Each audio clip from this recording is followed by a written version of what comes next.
Hey everyone, welcome to another video on geometry nodes. Today we will see about three nodes together.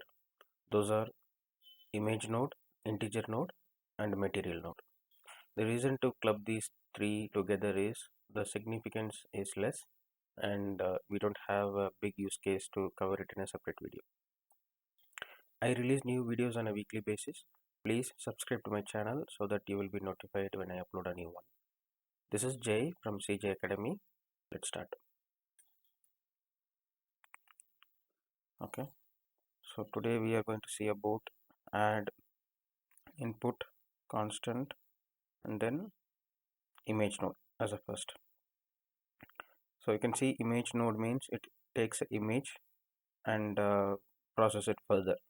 So any node you have in Blender, in geometry nodes or any other place, if you drag and release the socket, you will see what possible connections available. I'll take image info node, and what it gives is it takes the image in and it will output all the different parameters of that image. And if I disconnect this with right mouse, control right mouse, you can see this is the same setup what is available here. So the whole node is integrated as a single socket entry in the image info node itself. I'll take image texture node, similar one. I can just minimize this like this. So if you take here also, what it does is it applies a texture based on the image, and then if you see this again, this node, the whole setup is already integrated as a single socket entry here. Is applicable for other nodes possible also. Why would we need a separate node in this case if it is already integrated? Let's say you have a use case where you need the image info as well, and image texture also you have to do for the same image as input.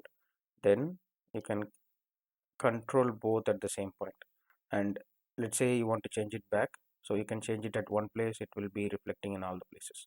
All the nodes in the input section, or especially the constant section, is the main advantage of them is when it's connected to more than one place, more than one socket. Okay, this is for image node. We don't have much to cover on image node. When you have a use case, you know how to use it. We'll keep this aside. Now we'll focus on the main nodes. And the next one we are going to see is add input the integer node. So similarly, like what we have seen for image node, if we drag and release the integer node, there are a lot of options for this because it's a number, whole number, and it can connect to a float value, vector value, or a boolean value if it is 0 to 1, like that. So there are a lot of options available. So in this case, I'll connect it to a cone and show you how we can use it for controlling the whole cone shape. Okay, so disconnect this and connect the cone. So you see the cone. So the shape, if we see, this is 32 vertices, side segments I'll explain, fill segment, and radius at the top should be always 0 so that you get the cone shape. Bottom radius, depth. So if you see the shape of it, we can preserve it with the integer node still by changing the input of integer node. So let's say we want 32 here. Okay, we have connected, and the 32 is fed into this as integer. And what is side segments? Side segments is the cross sections like this. So right now it is 1. If I increase it, you can see, so more side sections are coming in. And eventually side segments, if we keep it same, is better for a better topology. So we have connected this. Fill segment is like 1 by 4th of what is. So let's bring in a math node and divide this by 4 times. Divide, connect this value. Let's move this aside a little bit. Okay, divide this value by 4, and let's go for 8 because we need very less fill segments at the bottom. Okay, so 32 entered in and came as out 4. Okay, we divided by 8 times. Now if you see, the radius at the bottom is 1 and depth is 2, so the current output from here is 4. Let's go for another divide. Let's go for math node. This is one way, and another way is easily by shift D and copying this divide node. Let's move this a little bit and we get a better placement. Okay, so divide, the 4 value 4 is fed into as input, and let's say we want it to be divided by 2. Okay, now that means 4 goes as 2. Okay, and what happens if I put the radius at the bottom also same, so you get a bigger result. For this, maybe we can go for again one more shift D. So here it goes as 2, comes out as 1. Now the whole cone shape is preserved even if you increase the overall output what you have. Okay, let's keep it this way.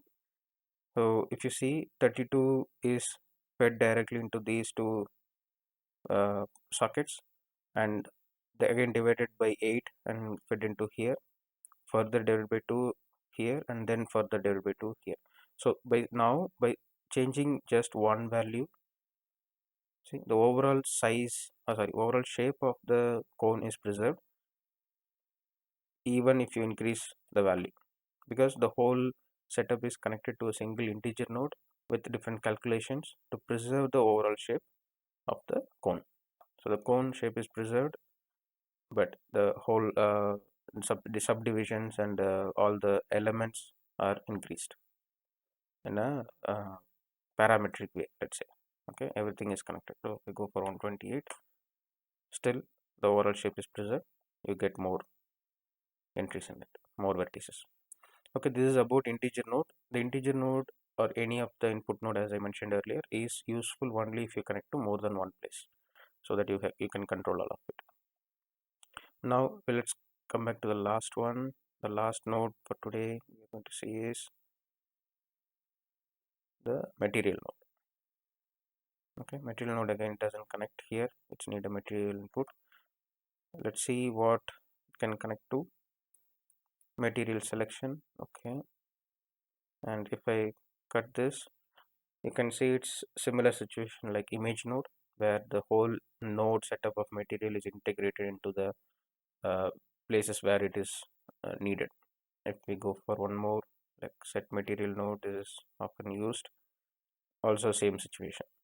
This is useful only if you can connect to more than one place at the same time and control both materials from a single material input node.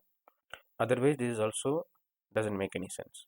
So the situation is very similar to the image node. Okay, so that's about the 3 nodes we are going to cover today: image node, integer node, and material node. If you find this video useful, please like it, share it with your friends. If you want me to cover any specific topic in geometry nodes, please let me know in the comment section. Please subscribe to my channel. I'll see you in another cool video. Thank you. Bye.